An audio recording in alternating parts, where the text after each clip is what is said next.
Bonjour à tous, merci d'être présents ce matin pour le démarrage des Digital Rise, cette troisième édition que nous organisons à l'agence WAM. Cette session de 6 webinaires sur toutes les thématiques qui vont vous aider à préparer votre stratégie dès maintenant ou pour 2026. Vous avez le programme devant les yeux. On démarre ce matin avec le sujet data, mais on va parler de LLM, de SEO, de paid media, de GEO, de WordPress, de relations presse, toute la semaine. Mais bon, ce matin, on parle d'abord de server-side avec Martin et Romain. Je vais vous laisser vous présenter tous les deux. Martin, il y a le petit côté micro que tu vas devoir activer. Romain, à la limite, tu peux te présenter si tu veux. Ouais, je peux démarrer. Bonjour à tous. On démarre par le sujet peut-être le plus technique. C'est bien à 9h30. Je suis ravi d'être là. Je suis Romain Barthes, je suis le cofondateur d'Addingwell, solution qui travaille la partie tracking server-side. Et j'ai le plaisir de vous accompagner avec l'un de nos partenaires intégrateurs du premier jour, l'agence WAM. Et on est ravis de te recevoir pour cette première, pour ce premier webinaire. Je crois que Martin, on t'entend pas encore. Donc en attendant, moi je vais me présenter, je suis Xavier Favarel et je m'occupe de la partie marketing acquisition chez WAM et c'est moi qui vais animer, vous accompagner tout au long de ces 6 webinaires. Martin va revenir, je pense qu'il y a un petit souci de micro, ça laissera les gens arriver, on a le temps encore, c'est 9h31. Et en attendant, vous pouvez nous dire d'où vous venez, parce que ça nous intéresse. Nous, on est à Lyon. Romain, toi, tu es au nord t'es vers Lille, je crois. Exactement, un peu au-dessus de Lille et Lillois de souche. Et il y a pas mal de personnes en ligne. Donc, effectivement, Oui. on peut être un peu partout en France ce matin. Tout à fait. Et Martin qui est à Biarritz. En attendant que Martin revienne, on va, n'hésitez pas pendant ce webinaire à nous poser des questions. On vous répondra tout au long on vous répondra à la fin du webinaire. On prendra le temps pour répondre à toutes vos questions.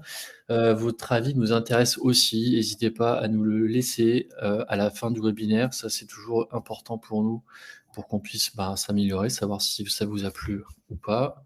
Je vais donner l'accord à Martin qui va se reconnecter. Et le replay sera disponible. On va vous envoyer aussi les petites questions des sondages. Martin, est-ce que tu es avec nous? Oui, vous m'entendez? Parfait. Oui. Ah, je suis vraiment navré. Je ne sais C'est pas pas ce qui grave. s'est passé pendant les tests. Tout Tu peux, fonctionnait. tu peux, tu peux Hop, représenter le doc. Nous, on s'est présenté. Tu peux te présenter aussi. parfait. Navré pour ce petit souci technique. Moi, du coup, j'imagine que vous êtes déjà présenté. Moi, c'est Martin, du coup, expert sur la partie data.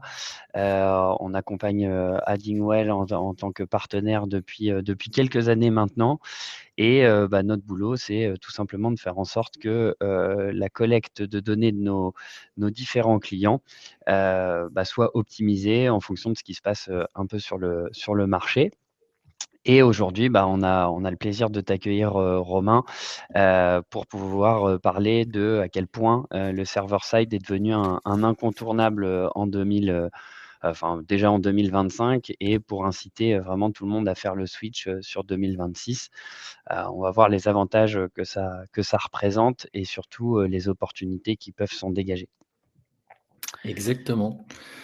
Tu peux y aller parce que pendant que tu n'étais pas là, j'ai déjà parlé des sondages, des questions, des avis à Parfait. laisser. Donc maintenant, Donc on là, peut il y n'y a aller. plus qu'à. Il n'y C'est a plus qu'à. parfait. C'est parfait. Alors, on y va tout de suite sur le programme. On vous avait préparé du coup un webinaire comme on les aime, c'est-à-dire assez court et très concis sur justement ce qu'on doit voir aujourd'hui, c'est-à-dire le server-side. On va voir 3 parties. L'évolution de la collecte de données, c'est un peu pourquoi on en est arrivé là, quels sont les différents changements qui sont arrivés globalement sur le marché. Le server side, comment ça marche, réexpliquer en fait la mécanique, ses avantages, et puis vous présenter aussi un peu Addingwell pour ceux qui les connaissent pas. Et enfin, les quelques résultats nouveautés qu'on a à vous partager, c'est surtout des use cases qui permettent d'évaluer en fait le vrai impact que peut avoir du coup une telle technologie pardon, dans votre setup. C'est bon, vous êtes prêts? On y va? On y va, on est prêt. Allez, c'est parti. Donc l'évolution de la collecte de données, c'est important de regarder un peu dans le miroir pour, enfin dans le rétro pardon, pour comprendre, globalement comment on est arrivé là. On a vraiment une évolution, sur les dernières années, un environnement qui a pas mal chamboulé, les différents annonceurs. Je vous les ai remis là, sur une slide. On a eu d'abord l'arrivée du RGPD en Europe. Donc là, ça a été, pour tout le monde l'obligation, de se mettre en conformité au niveau de la récolte. On est passé, on a changé tout simplement de paradigme. On est passé d'un endroit, où globalement on pouvait collecter, beaucoup d'informations et sur tous les utilisateurs, à un nouveau paradigme, comme je le disais, qui, nécessitait en fait d'abord la récolte du consentement, d'un utilisateur avant de pouvoir envoyer, un début de données. Donc ça a eu, cet aspect légal a eu un vrai impact chez les annonceurs. Nous, on l'a vu, dans l'accompagnement. Il a fallu débloquer des budgets, pour mettre en place, des cookie management platform, des CMP, faire des audits sur l'ensemble des cookies qui étaient présents et globalement, en fait, faire l'inventaire qu'on n'avait pas fait depuis longtemps de quelles sont les technologies qui capturent de la donnée lorsqu'on arrive sur mon site et comment, quelles sont les formes de ces données et comment justement je me mets en conformité. Donc ça, c'est pour toute la partie collecte et puis il y a eu un effet aussi, un peu de déstabilisation avec, la perte des repères au niveau des indicateurs puisqu'on s'est retrouvé pour certains avec, moins 30, moins 40 de trafic, sur nos outils d'analyse et donc du coup, d'analyser les performances dans ces nouvelles conditions a été assez compliqué. Donc ça, c'est le premier bloc. Ensuite, on a eu, une mouvance qui s'est mis en place pour, surveiller la vie privée des utilisateurs et c'était bien normal, hein. Avant, c'était un peu le Far West et maintenant, il fallait, remettre de l'ordre. Il y a les navigateurs, donc au milieu, qui, eux aussi ne voulaient plus, porter tout simplement la responsabilité, de toute la mauvaise pub qu'on faisait, justement de la publicité ciblée en ligne. Donc, vous voyez Safari en 2020 qui supprime les cookies tiers, Mozilla Firefox qui a fait, la même chose, en février 2021 et Brave, qui a, complètement, basé son modèle sur la protection des utilisateurs. Donc on voit bien, dans cet environnement avec l'arrivée du RGPD, une volonté de construire un web plus propre, pour les utilisateurs et donc, les navigateurs voulaient plus porter cette responsabilité. J'en profite pour faire un petit parallèle aussi avec Google, évidemment un des navigateurs, si ce n'est le plus connu, qui nous a fait, pas mal d'effets d'annonce, ces dernières années, notamment avec le Privacy Sandbox qui devait être, le nouveau système de ce navigateur, avec une suppression pardon des cookies tiers qui au final, malheureusement n'est pas allé jusqu'au bout. On a eu, 4 ans de bêta, on a, certains l'ont qualifié de mini catastrophe en fait industrielle, puisqu'il y a beaucoup de temps qui ont été investis pour essayer de comprendre le Privacy Sandbox et au final, le statut à l'heure actuelle de Google, c'est une conservation des cookies tiers avec un renfort pour les utilisateurs de transparence. Donc voilà, on y voit toujours pas clair, mais on voit que de toute façon, les cookies tiers sur les autres navigateurs ont déjà disparu, d'où l'importance de se doter, d'un système robuste, en first party cookie. Et ensuite, comportemental avec, toute, cette mauvaise publicité, et ce côté un peu, anti-pub. Évidemment que les utilisateurs n'ont pas attendu, les évolutions technologiques et se sont, dotés également, de leurs propres outils. Là, je vous ai remis les 2 adblockers, uBlock Origin et Adblocker tout simplement plus qui sont en fait, très facilement installables sur, nos différents navigateurs et qui permettent, encore une fois, de couper la collecte de données et donc du coup d'être moins suivi sur l'ensemble du net. Donc tout ça a créé en fait, une atmosphère, autour de la protection, c'est ça, hein, de la protection des utilisateurs. Mais du coup, chez les annonceurs, en plus, de la déstabilisation de devoir, tout simplement se réorganiser et prendre au sérieux la collecte comme étant, vraiment quelque chose, de central, on a eu une réduction, des données, où le pilotage des activités, a été compliqué et le monitoring des performances, vraiment difficile. Et c'est, en tout cas un paradoxe puisque c'est arrivé en même temps, qu'une émergence, enfin en même temps. Il y a eu une émergence en fait des différentes solutions. On en a eu de plus en plus et au sein de ces, différentes solutions, on a beaucoup d'algorithmes qui ne sont utiles qu'à partir du moment où on les booste avec de la donnée, intéressante, propre, qui nous permet, d'activer en fait, tous les avantages de ces différentes solutions. Si je fais un petit parallèle sur le paid, c'est, justement, Meta qui nous permet, avec une belle collecte de données, de faire des look-alike et de permettre de, recibler des personas, qui sont similaires à ceux qui ont déjà converti sur votre site. Donc on a un paradoxe, on a un appauvrissement de la donnée lié à des évolutions qu'on vient de voir et en même temps, une volonté, des algorithmes de se renforcer et qui sont toujours nourris, avec de la data. La tech aussi, qui a réagi, de différentes façons. Effectivement, un Google et un Meta que je citais, juste avant, peuvent pas se satisfaire en fait d'avoir une donnée dégradée et peuvent pas en fait permettre, le même niveau de performance si on les nourrit pas suffisamment. Donc du coup, il y a eu des réactions. Je vous ai mis le Consent Mode V2, je vous ai mis la Conversion, API de Meta. Ces géants ont dû s'adapter aussi, pour, faire en sorte que les annonceurs adoptent de nouvelles, manières de collecter et qu'on fasse en sorte que, le niveau de performance et notamment sur l'écosystème du paid soit maintenu. Heu, on le comprend aisément, quand on sait, les millions que ça représente chaque année, pour le secteur publicitaire et j'ai quand même voulu vous mettre aussi, pour signifier un peu, l'environnement dans lequel on est, à la fois, utilisateur, légal, comportemental. J'ai mis l'exemple d'Apple qui a même fait des spots publicitaires et qui continue à le faire, justement sur la protection des données, en faisant un vrai argument commercial. Donc il y a vraiment aussi, tout cet aspect, comportemental qui est renforcé à base de pub aussi, comme vous l'avez sans doute vu avec le spot publicitaire des oiseaux caméras, d'Apple. Et pour finir et enchaîner, on a, ce besoin de gouvernance. En fait, vous voyez bien qu'il y a une nouvelle collecte qui se met en place, des pertes de repères, pour les annonceurs. Il y a un besoin de clarté. En fait, le RGPD nous a permis, en fait, de regarder, globalement ce qu'on collectait, de nous responsabiliser aussi. On est responsable, en fait, de la donnée qu'on envoie et ça change tout et du coup, il y a vraiment eu un besoin de clarté, de maîtrise. Qu'est-ce que j'envoie? À quel moment? À quelle technologie?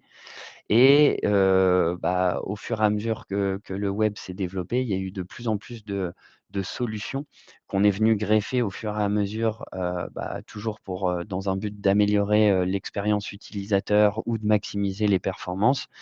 Malheureusement, en installant aussi toutes ces technologies, on a un peu dégradé la web performance avec des temps de chargement qui sont, généralement un peu plus lourds.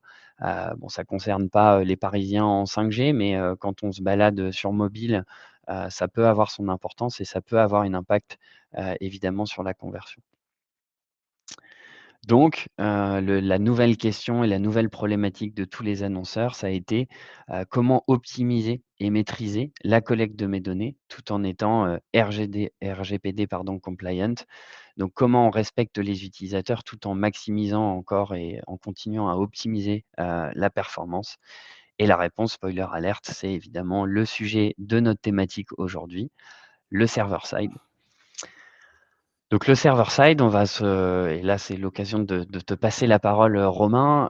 On va revoir un peu comment ça marche et comment, du coup on peut, prétendre justement à regagner de la maîtrise, tout en continuant à maximiser ses performances. Carrément, et puis l'idée c'est aussi de le vulgariser, parce que derrière server-side tagging, on peut aussi avoir, c'est quasiment 3 mots techniques juste pour décrire le nom de cette techno.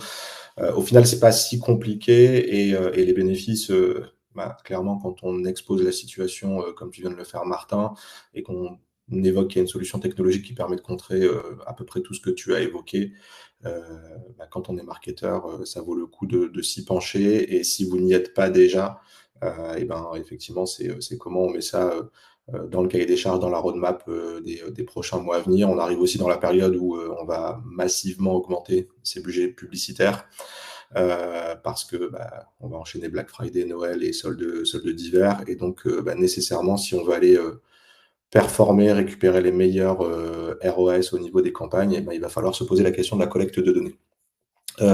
Avant de rentrer dans le server-side tagging pur, la question est de se dire comment ça marche le tracking sur Internet aujourd'hui.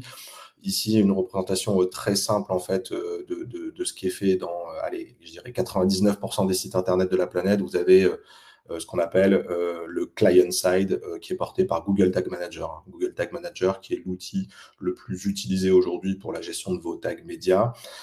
C'est quoi Google Tag Manager? C'est un conteneur qui va être exécuté sur votre site Internet comme on le voit ici et dans lequel on va installer des balises. On va installer les tags de chacun de nos partenaires. Donc, cette mécanique-là, on a l'impression qu'on a quelque chose d'industrialisé, mais en réalité, qu'est-ce qui se passe quand j'installe une balise à l'intérieur de mon Google Tag Manager? Ça vient exécuter du code directement sur mon site Internet. Et ce code-là, on va parler de SDK, on va parler de Pixel, on va parler de JS, JavaScript, qui sont toutes des exécutions qui vont permettre d'acheminer et d'envoyer l'ensemble des informations à nos partenaires. C'est exécuté sur le site Internet, c'est exécuté dans le code et donc dans le navigateur de l'internaute. Et donc, c'est là où on agit. Et donc, sur la slide suivante, où on voit que sur le site Internet, on a l'intégralité des éléments qui vont être les points de blocage que Martin a évoqués. C'est-à-dire qu'un adblocker agit dans le navigateur de l'internaute. Safari régule les cookies tiers en les interdisant tout simplement comme Firefox. Et Google joue de sa privacy, comme on évoquait tout à l'heure, en disant les cookies tiers, je t'aime moi non plus. Il y a quand même de fortes probabilités qu'en 2026, ils reviennent à un moment donné sur cette partie-là. Donc, le but du jeu, c'est quoi? C'est de se dire, aujourd'hui, je ne peux plus tirer un fil entre mon navigateur et mes partenaires médias, analytics, CRM, CDP, ainsi de suite. J'ai aussi volontairement élargi cette partie-là, parce que souvent, on parle de Meta-KPI, on parle de Google Ads, on parle de TikTok, mais il faut savoir que les blocages, les restrictions sur les cookies tiers ou cookies first, c'est pour l'intégralité de vos partenaires. Donc, quand on investit dans du GA4 Premium, quand on investit dans Piano Analytics, dans des outils d'attribution, eh bien, on est aussi responsable de la qualité de données qu'on va leur fournir. Il y a le grand adage un peu vulgaire, shit in, shit out. Mais globalement, ce qui est sûr, c'est que tout ce qu'on va donner à manger à un algorithme demain ou un outil d'analytics, on en est responsable aujourd'hui. Aujourd'hui, il y a tous ces blocages-là. Et donc, le server-side tagging, l'idée, c'est de se dire, OK, comment on va basculer dans une collecte first party avec une plateforme centrale au milieu. Donc, l'idée, ça ne change pas la façon dont on va travailler avec les vendors. C'est juste qu'on va récupérer la gouvernance totale de la collecte de données. C'est-à-dire que c'est moi, annonceur, qui vais collecter la donnée non plus sur un conteneur client-side exécuté dans le navigateur, mais je vais faire ça sur un conteneur qui est exécuté sur un serveur à côté de mon site Internet. Ça veut dire quoi? Ça veut dire qu'on déresponsabilise le navigateur de la collecte. Martin l'évoquait tout à l'heure, on n'a plus envie ou ils n'ont plus envie d'être responsables de la collecte. On interdit aussi pour la gouvernance à Facebook de venir exécuter du code sur mon site Internet sans que j'en ai la maîtrise, parce qu'aujourd'hui, il faut se le dire, quand on est censé être responsable de traitement, qu'on installe le pixel de Facebook, qu'est-ce qu'on fait? On ouvre la porte à quelqu'un, on lui dit « prends ce dont tu as besoin et repars avec ». Et donc, on n'a pas le contrôle sur cette partie-là. Eh bien, c'est ça que le server-side tagging va changer, c'est vraiment de dire entre mon comportement site Internet à traquer et mes plateformes, j'ai un serveur de tagging qui va jouer ce rôle de mise en place. Et donc là, c'est l'avantage de ce schéma, c'est qu'on voit tout de suite le sujet où, évidemment, on ne peut pas avoir de point de blocage à l'intérieur de votre serveur, puisque c'est chez vous et c'est vous qui allez l'exécuter. On voit bien qu'au niveau de la donnée, on collecte une seule fois la donnée qu'on va partager à l'ensemble. Donc, le sujet web performance qui était évoqué par Martin va pouvoir être mis de côté puisqu'on ne va pas avoir un fil par partenaire, mais donc un seul pour l'ensemble, hein, donc du one-to-many sur ce sujet-là. Et on verra après, dans la suite, qu'on va pouvoir aussi jouer avec cette donnée pour aller un peu plus loin. Pour ceux qui font de l'analytics, qui ne sont pas encore en server-side et qui veulent comprendre comment ça fonctionne dans un environnement, je vous ai mis un schéma sur la slide d'après qui vous rentre un peu plus dans le détail, où eh bien, à gauche, on a le client-side, donc on voit bien, et c'est les schémas typés Google, hein, donc on va reconnaître un petit peu ce qu'on peut avoir dans la doc technique de Google Tag Manager, mais vous avez le conteneur gtm.js qui est exécuté dans le navigateur, à l'intérieur, 3 balises exemples qui sont installées et que vous avez, je pense, à peu près tous sur vos sites internet, donc GA, Google Ads et Meta. Ça, c'est le client-side. Et le server-side, eh bien, c'est la partie à droite, c'est-à-dire, au lieu d'avoir chaque balise exécutée au sein de mon site internet, les balises vont être portées côté serveur. Donc, j'envoie et je transporte la donnée propriétaire sur mon serveur et je la distille, je l'envoie à l'intégralité de mes partenaires au travers de balises. Donc, si on parle de MetaCAPI, par exemple, un Conversion API, eh bien, c'est la balise à droite dans le carré bleu. C'est cette API qui permet d'envoyer depuis un serveur la donnée directement à Meta. Donc, ça veut dire quoi aussi dans ce schéma-là? Ça veut dire que c'est toujours intéressant, soit vous faites votre tagging tout seul historiquement, soit vous êtes accompagné par des agences partenaires comme WAM. C'est pas une révolution industrielle. On va pas, vous avez tous eu un peu de douleur hein, sur les migrations GA4, sur les refontes de plans de tracking. Enfin, à chaque fois, on part, c'est un peu comme dans le bâtiment, hein, on pense qu'on part pour 15 jours et au final, on en a pour des mois.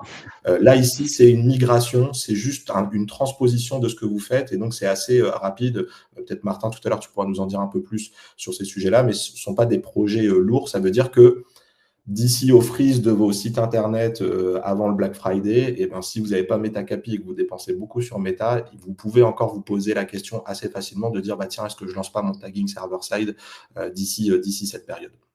Alors justement, on a lancé un sondage pour savoir si vous ne l'avez pas encore mis en place, quelles sont les raisons. Donc on vous laisse participer au sondage pendant ce webinaire. Pardon, messieurs. Non, et effectivement, et peut-être que des fois une raison, c'est la technicité du produit ou justement le fait de ne pas sembler avoir le temps parce qu'on surestime aussi ce projet-là. Aujourd'hui, si vous avez Google Analytics, si vous avez déjà GTM, vous êtes quasiment déjà prêt à pouvoir migrer.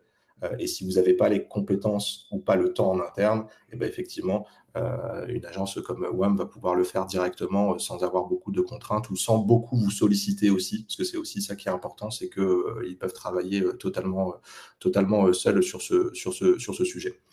Donc, voilà un petit peu l'explication technique. Et ensuite, après, là où il faut faire attention, c'est votre évolution de maturité. C'est-à-dire que cette évolution de maturité, c'est qu'il y a une courbe qui va vraiment décrire l'ensemble des phases où il faut s'assurer que ce que vous faites, parce qu'il y a aussi un sujet, et nous on est une plateforme et je vous en dirai quelques mots juste après, mais voilà, je suis en server-side parce qu'on a justement eu le temps de le faire et mon IT interne a mis en place le serveur, donc j'ai MetaCAPI qui est branché.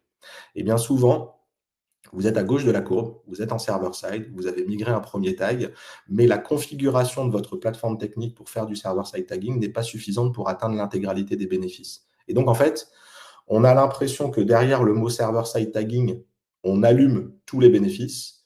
Au final, on n'en allume qu'un seul, qui est la web performance, si c'est bien fait.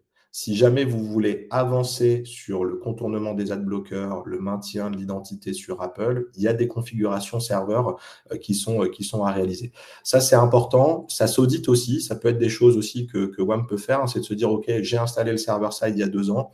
Est-ce que c'est encore up-to-date? Parce que tous les 6 mois, il y a une révolution, Apple change avec iOS 14, vous l'avez vu, hein, tous ces petits mots-là, on le voit. Les adblockers, c'est le jeu du chat et de la souris aussi, hein, donc ça modifie. Donc ça vaut le coup de temps en temps aussi de simplement contacter un expert pour faire un petit audit et se dire, OK, est-ce que ce que j'ai fait, c'est OK? Si ce n'est pas OK, quelles sont les étapes que je peux faire? Et de temps en temps, on peut recommander Addingwell pour atteindre cette partie-là. Parce que l'objectif, c'est de vous emmener tout à droite de cette courbe quand on est un partenaire et de vous amener les bons use cases. Puisqu'après, et on va ouvrir la boîte de Pandore après, mais je vous montrerai quelques éléments qu'on va pouvoir réaliser. Si jamais vous n'y êtes pas encore l'instant Addingwell, nous, qu'est-ce qu'on fait?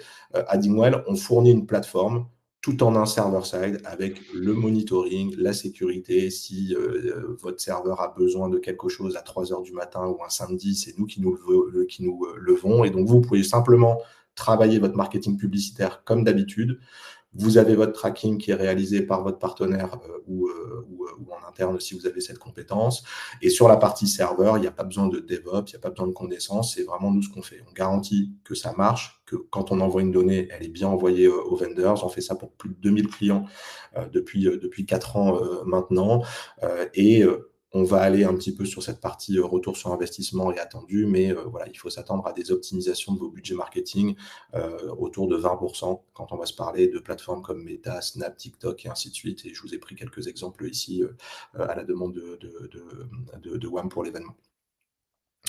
Ouais, très clair, Romain. Je voulais juste insister sur 2 choses. La plateforme Addingwell, pour les agences comme nous qui mettons en place, pour les clients, il y a quand même aussi un énorme avantage, c'est tout le monitoring. En fait, quand on met en place, des technologies, le data monitoring permet de savoir exactement et permet de renseigner certains DPO sur, quelles sont les informations qui sont envoyées, à quel moment et avec quelles variables. Donc ça, c'est, à la fois pour la recette, mais également pour rassurer tout le monde en interne, c'est extrêmement important, au-delà de la robustesse, de votre setup. Et je reviens sur ce que tu as dit, effectivement, en fait, avec pour la majorité des cas, une migration un peu forcée sur GA4, il faut pas penser le server-side comme étant une espèce d'énorme migration. Comme tu le disais, il y a quand même déjà tout un boulot de fait. Moi, je le vois chez pas mal de clients. On a commencé par changer tous les data layers, la bibliothèque en fait de anciennement Universal Analytics qui est passé sur GA4. Généralement, on avait déjà un GTM en place. Et donc, du coup, le plan de tagage personnalisé est déjà mis en place. Il y a juste à mettre cette step intermédiaire, encore une fois, cet envoi de data vers le serveur pour tout maîtriser. Donc, effectivement, tu as bien fait d'insister sur le fait que c'est pas non plus réinventer en fait tout ce qui a été fait. C'est même ce qui est intéressant pour le server side, c'est s'appuyer sur ce qui a déjà été fait pour le maximiser et l'optimiser.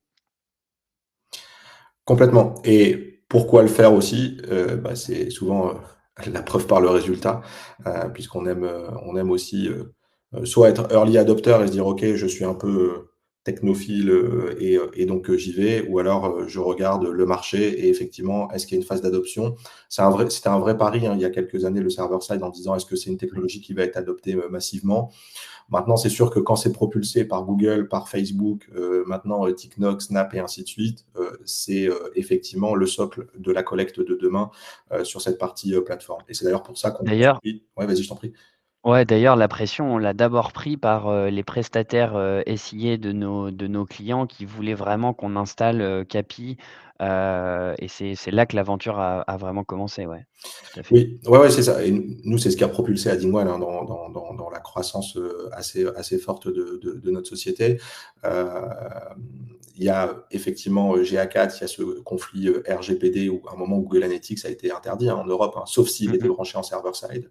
Deuxième élément, Meta dit je manque de données pour être bon et ma force sur le marché publicitaire, c'est quand même le lookalike et le retargeting. Donc j'ai besoin de récupérer la donnée perdue. Donc je vais pousser fort Meta Capi.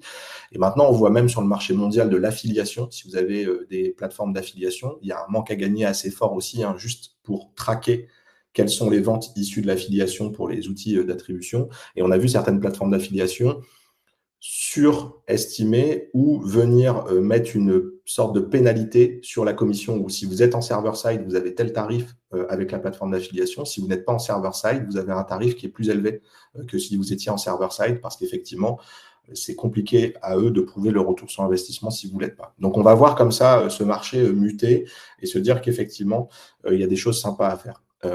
L'avantage, c'est quand on lance un projet, c'est de mesurer le retour sur investissement. Il est quasiment immédiat dès lors de la phase de migration. En partant du cas d'usage central, Metacapi par exemple avec Yves Rocher, on a sur notre site internet, tout ça c'est sous format livre blanc aussi, si vous voulez aller un peu plus loin, mais globalement on branche Metacapi, un A/B test entre campagne sur client, campagne sur prospect. Les prospects c'est 26% de diminution du coût par achat, moins 13 sur les clients, ça marche aussi sur les clients, c'est pas que pour la fidélisation. Et ce qu'on voit aussi c'est que tout ce qui est rare est cher.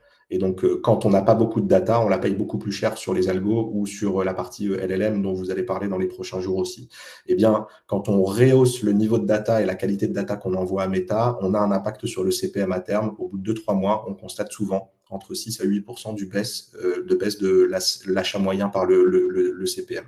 Ça, c'est le cas Yves Rocher sur Metacapi.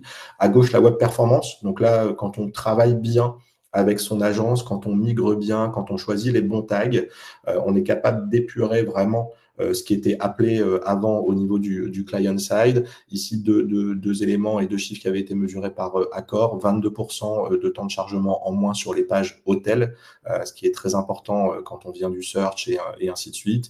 Et moins 5% sur la page de confirmation de booking, là où il y a le plus de tags appelés. Il faut savoir que c'est des objectifs de plus d'1 an qui ont été atteints juste par cette migration-là. Et ensuite, Maison du Monde, le temps que Martin arrive, où là, on est arrivé sur la partie, je dirais, pilotage à la marge, c'est-à-dire que jusqu'à présent, comme on a des données qui sont bloquées dans le data layer, c'est compliqué pour des raisons très confidentielles d'exposer ces éléments dans son data layer. Eh bien, vous le verrez, dans le server side, on peut se dire, OK, je collecte d'un côté ma donnée web, mais je suis aussi capable de l'enrichir avant de la partager à mon partenaire. Là, c'était un cas d'usage Google Ads où on a augmenté les performances des produits à forte marge pour Maison du Monde de plus de 12% à l'intérieur des paniers. Je vais te repartager la presse en attendant que Martin arrive. Ouais, j'allais le faire ou vas-y, je t'en prie. Hop. En fait, pour bien comprendre cette partie-là, j'en ai fait aussi un schéma juste derrière. Tu me dis si tu l'as, sinon moi je l'ai. Il y a Martin qui est là. Ok, Martin est là. Ok. Allez. Vas-y, Martin, je te laisse remettre sur la slide 20. Et en fait, c'est là où vous allez justement faire le lien entre le pilotage à la marge ou d'autres cas d'usage. Si vous êtes retailer, si vous avez des magasins, si vous vous souvenez tout à l'heure de la courbe de maturité que je vous ai présentée, on parlait de la zéro party data. Il y a beaucoup de données que vous avez chez vous et on peut voir le server-side comme une plateforme qui va consolider et agglomérer les différentes informations que vous pouvez avoir dans l'entreprise. Celle que je vous ai montrée avec Maison du Monde, c'est la marge. C'est confidentiel. Par contre, on peut enrichir côté serveur cette partie-là pour le donner. Il y a aussi tout un livre blanc qui a été fait sur cette partie-là. Et donc, ce n'est pas la marge complète, c'est confidentiel, mais ce sont des indices de marge en disant ce produit-là, c'est fort marge, moyenne marge, petite marge. Il y avait 5 niveaux d'indices pour aller. Ou alors, si vous êtes retailer avec des points de vente, vous allez voir directement le bénéfice de cette partie de droite, c'est d'importer les tickets de caisse ou la donnée offline pour la partager à vos plateformes médias. C'est quoi l'intérêt? L'intérêt, c'est aujourd'hui, Meta a l'intégralité de mes données online. Donc, on fait du lookalike, on fait du retargeting sur cette donnée-là. On sait qu'il y a des acheteurs pur magasin ou on a des acheteurs effet repos. Je recherche sur Internet et je vais acheter en magasin. Toute cette partie de business qui est générée par votre budget média n'est pas présente dans vos radars d'attribution et dans vos radars de prise de décision. Eh bien, l'idée, c'est de se dire, OK, via le server-side, j'ai une connexion directe à mon business manager. Eh bien, effectivement, cette connexion, elle est entre mon site Internet et Meta, mais je peux très bien relier mon système de caisse aussi par cette même intermédiaire. Et donc, je n'ai pas de projet informatique puisque toute la plateforme et le socle existent déjà. Je vais juste pousser mes tickets de caisse. Ça améliore l'attribution, donc je vais améliorer la lecture de mon retour sur investissement. Il y a des acheteurs qui sont purs magasins et qui ne font pas partie des lookalikes et donc ils vont y faire partir. Et il y a un truc qui est sympa, et nous on est tous acheteurs aussi, c'est qu'on est allé plein de fois dans un magasin, on achète un produit et on est reciblé sur ce même produit sur Internet, des fois même avec des codes de réduction. Il y a un effet déceptif de la marque, mais forcément elle n'a pas cette information et donc on va aussi pouvoir faire du stop retargeting. J'arrête de dépenser de l'argent sur ceux qui viennent d'acheter en magasin pour être sûr qu'à chaque fois que je dépense 1 euro sur Meta, ce soit bien 1 euro bien choisi par l'algo. Ce cas d'usage, il est aussi présent sur un livre blanc. Je vous l'ai mis ici, il y a un petit QR code où on l'a fait avec Meta, en collaboration avec Meta et la marque Bash. Vous verrez étape par étape comment ce projet se met en place et les retours sur investissement avec pas mal de détails sur les différents KPI qui ont bougé jusqu'à avoir une vision de la directrice e-commerce et de la CDO en disant ce pilotage-là commence aussi à bouger notre réunion du lundi au niveau de la business review où le magasin les magasins et l'e-commerce qui sont vus comme des concurrents ou des compétiteurs deviennent un peu plus main dans la main dans le but de faire du business parce qu'on est capable de faire un lien entre budget digital et achat magasin. Donc ça, c'est vraiment, je dirais, ce qu'on va chercher en matière de ROI. Un ROI très court terme sur la partie digitale avec les grands use cases marketés par les grandes plateformes comme Metacapi. Et après, l'intelligence d'être bien accompagné ou d'avoir les bons cas d'usage dans l'objectif de faire évoluer cette fameuse courbe de maturité en disant, en fait, effectivement, mon socle server-side, il peut devenir vraiment le centre névralgique de ma collecte et de la qualité de données que je vais fournir à l'intégralité de mes partenaires. Ouais, ça y est, ça permet, comme tu disais, une omnicanalité. On arrive à reconnecter, en fait, des données auxquelles on n'avait tout simplement pas accès. Donc là, on voit bien le switch entre, quelque chose qui avait, vocation à juste, régler un problème, qui, en fait, ouvre plein de use cases qui vont être nourris, au fur et à mesure, avec notamment, les connexions via Google Cloud Platform.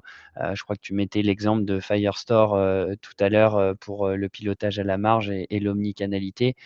C'est vraiment, justement faire en sorte que la disparition du cookie tiers, soit remplacée par des solutions qui nous permettent enfin, de parler et de mesurer, cette fameuse omnicanalité.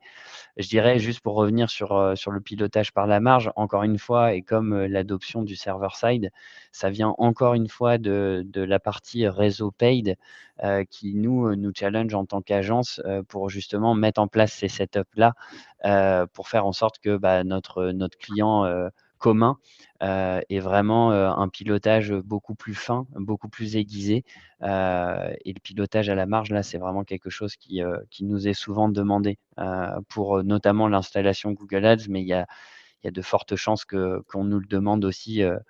Je trouve qu'il y a une homogénéisation aussi assez rassurante. On parlait de plan de tagage tout à l'heure. On sait les variables qu'on doit envoyer, pour que les algorithmes de nos solutions soient bien nourris.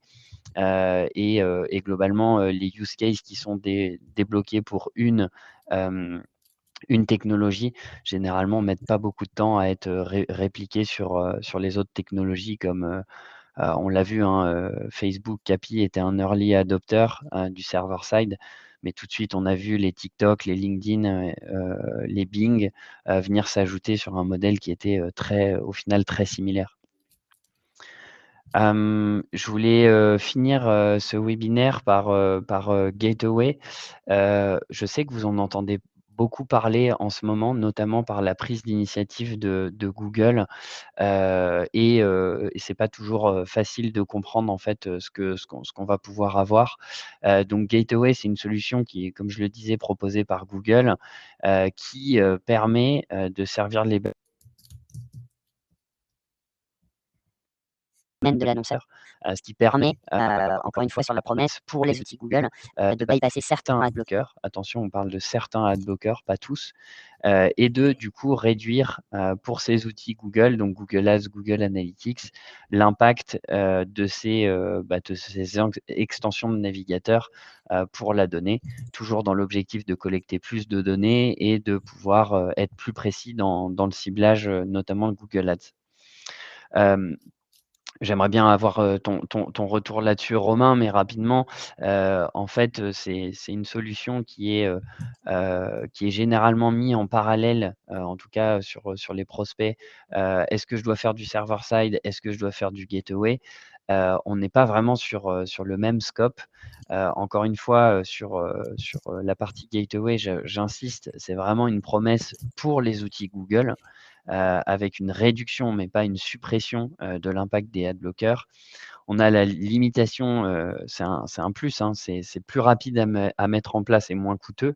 Enfin, plus rapide, ça se discute, mais en tout cas, c'est moins coûteux et il y a moins de frais d'installation et ça peut être complémentaire, c'est-à-dire que, si vous mettez en place, Gateway, ça ne vous empêche pas de mettre en place le server side. Sur les points négatifs, on l'a vu à travers les use cases qu'a eu la gentillesse, de partager Romain. On sert que Google alors qu'on a vu qu'on avait un écosystème, qui était beaucoup plus dense. Le risque, c'est de faire du gateway pour chacune des solutions. En fait, là, c'est propre à Google. On n'a pas d'enrichissement de données possible, donc ce que vous avez vu par rapport au pilotage par la marge et cetera, ça devient plus compliqué et il y a pas d'extension de durée de vie de cookies pour l'instant. Ça veut dire que globalement, pour ce qu'on a vu sur le cas, Apple, et Safari, on n'aura pas du coup, la possibilité de retrouver ces petits.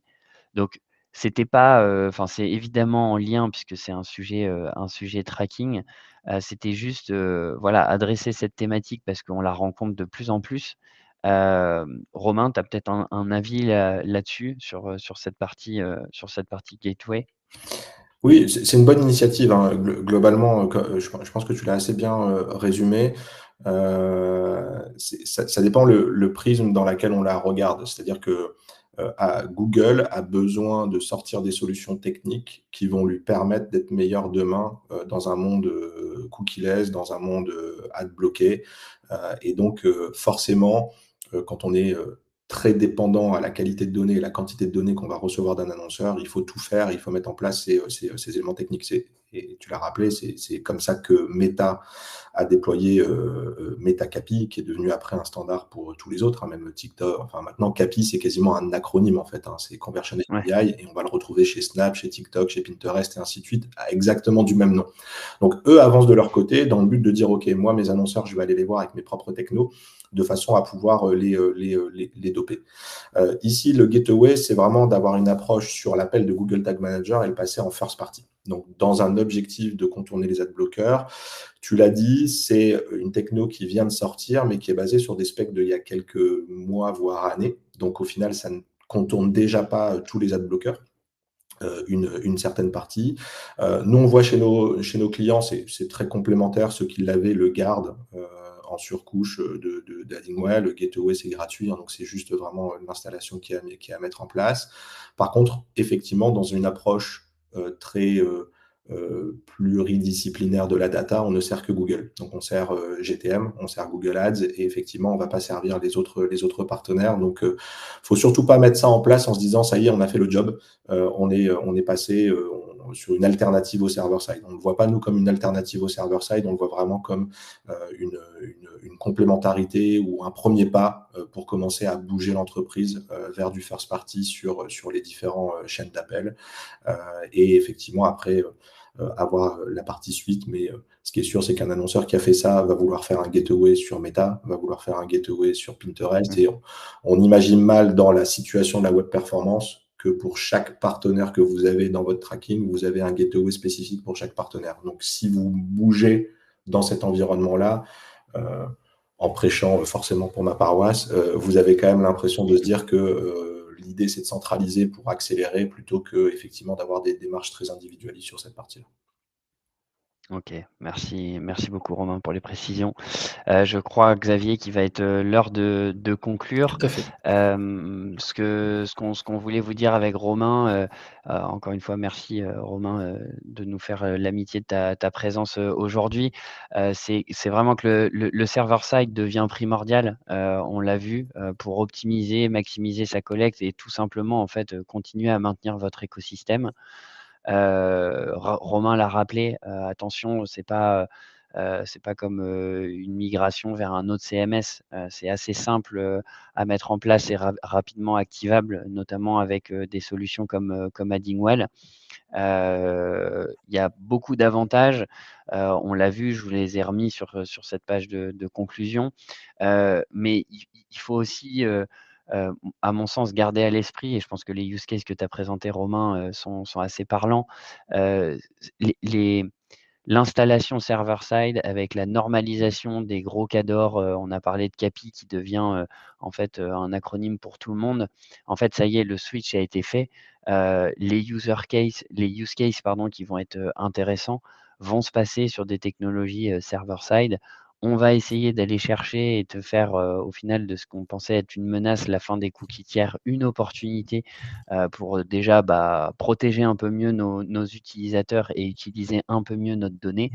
Et derrière, si, comme l'a montré Romain, si on arrive à faire de l'omnicanalité, et à maximiser, la performance de manière intelligente, c'est là où on gagne et c'est à mon avis, grâce au server side, qu'on arrivera, à justement, tacler de plus en plus de use cases qui sont toujours des petits cailloux dans les chaussures des annonceurs, en fonction des spécificités. Mais globalement, voilà, n'attendez plus, pour faire cette migration, et puis, constatez rapidement par vous-même, l'impact que ça peut avoir sur vos business.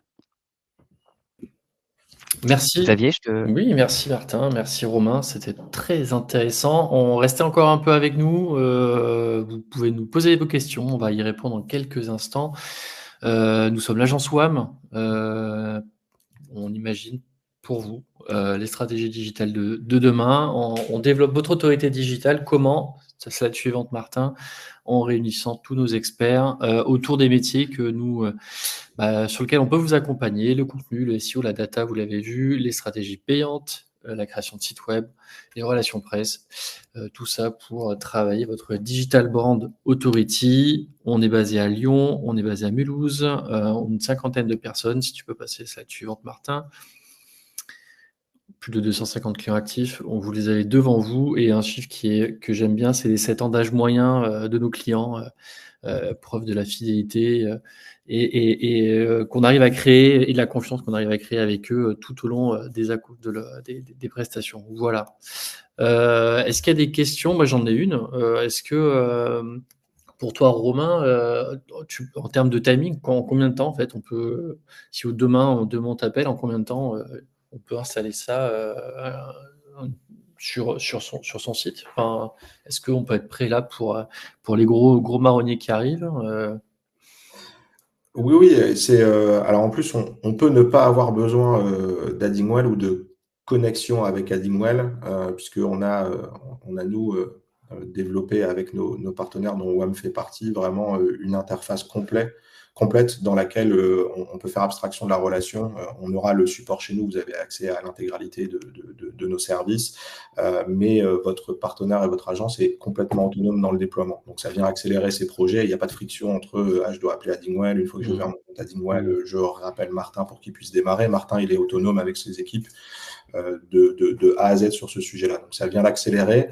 Après, je dirais que c'est le socle data que vous avez. Hein. Si votre GA4 est satisfaisant en matière d'analytics, on peut bouger très vite. Et du coup, c'est de la prestation agence très classique sous quelques jours. On peut déployer Addingwell, le serveur et la mise en place de l'infrastructure technique. C'est une vingtaine de minutes juste en souscription sur Internet. Donc ça va vite. Là où ça peut prendre plus de temps pour faire l'avocat du diable, c'est effectivement si vous migrez en server-side alors que vous vous dites que votre GA4, il n'y a pas les bons ratios, il n'y a pas les bonnes data et qu'à chaque fois que vous vous connectez dessus, vous ne regardez pas parce que vous n'avez pas confiance dans la donnée. Là, c'est un sujet où on a un peu plus de temps parce qu'il y a un peu plus de mécanique de tracking à mettre en place et il y a un peu de fine-tuning de ce que vous avez dedans. Mais brancher Metacapi pour aller chercher 20% d'amélioration de ROS sur Meta, sur un gros marronnier, ça se fait en quelques jours si besoin. Ça se teste aussi. Nous, on a une free trial aussi, hein, donc vous pouvez démarrer en free trial sur notre site. Et donc là, il n'y a vraiment que de la prestation de techniciens à avoir, soit chez vous, soit chez votre partenaire. Ok, très bien. Et en termes de typologie, on a beaucoup parlé forcément d'e-commerce, mais est-ce que c'est 100% de la cible? Est-ce que c'est aussi, si j'ai un site où je fais peut-être que de la demande de devis ou un site vitrine, est-ce que c'est intéressant pour moi? Il y a peut-être des gens qui nous regardent là et qui se posent la question. Si je fais du B2B aussi, est-ce que ça marche? Enfin, est-ce que j'ai intérêt à installer un server-side ou pas forcément? Ouais, enfin, selon moi, oui, tout à fait. De toute façon, encore une fois, on a listé, les nombreux avantages, sur des demandes de devis. D'ailleurs, on a des clients qui sont du coup pas e-commerçants et on est juste sur la demande de devis, mais qui ont toutes en fait, les mêmes problématiques d'acquisition, de maîtrise de budget, de faire en sorte que, il y ait aussi une réputation, une connaissance de leur marque, et tout ça en fait, passe aussi, par une installation server-side dans le but, de maîtriser son budget. Donc, effectivement, il ne faut pas voir ça réservé, uniquement aux e-commerçants. On a vraiment une variété, de clients qui, se sont mis au server-side, heu et qui en tirent les bénéfices, que ça soit pour l'acquisition, que ça soit aussi pour leur propre reporting. Donc encore une fois, quand on débloque les adblockers, les blocs des navigateurs, on regagne aussi, de la visibilité sur sa donnée et donc du coup, il y a tout intérêt à le faire. Encore une fois, et c'est là où le sondage va être intéressant, c'est de savoir qu'est-ce qui bloque les gens. Il peut y avoir une notion de budget, il peut y avoir une notion de timing, mais j'espère qu'avec Romain, on y a répondu. C'est pas un chantier d'une magnitude, très importante. Il peut y avoir aussi l'aspect technicité, mais que grâce à la solution Addingwell, il a quand même été bien bien simplifié. En tout cas pour les agences comme nous, c'est facile à mettre en place. Voilà, donc il y a globalement que des avantages, quand c'est bien fait. Voilà, donc pour répondre simplement à ta question, non, il y a pas forcément besoin d'être que e-commerçant. OK, très bien. Eh ben, écoutez messieurs, merci beaucoup. On se retrouve tout à l'heure à 11h pour, notre prochain webinaire sur, les stratégies édito dans les LLM avec Marion et Virginie chez nous. Hésitez pas à vous inscrire, vous pouvez encore le faire et bah, écoutez, je vous remercie Romain, merci beaucoup pour ta participation, Martin Avec aussi. grand plaisir, merci pour Merci l'invitation. Romain. Et puis, bah, à très bientôt pour un prochain webinaire. Salut! À bientôt. Merci à tous. Merci beaucoup Romain.